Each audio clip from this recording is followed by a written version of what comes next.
decides what services that should have lower cost sharing and which services have higher cost sharing is the most frequently asked question that I get.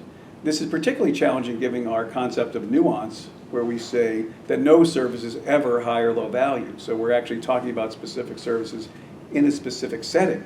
Who gets it, when in the course of the disease, by whom, and where. So what we've done in the VBID story is to not pick those things that might be controversial, but in fact not only pick low-lying fruit, but what I call fruit below the ground.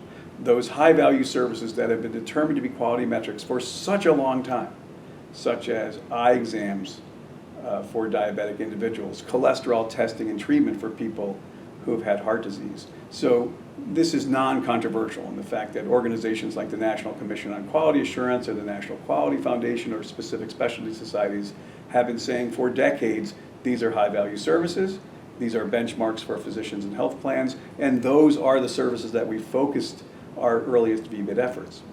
On the low-value care side, we were very thankful that just when we started writing about low-value care in VBID came the Choosing Wisely program, which is an initiative run by the American Board of Internal Medicine Foundation. Physicians and other clinicians themselves are choosing services that they feel are overused in specific clinical scenarios. And we've used the high-value services from NCQA and other guidelines to identify those things to be subsidized, and also been using primarily the Choosing Wisely program to identify those services that we think that we should be buying less frequently.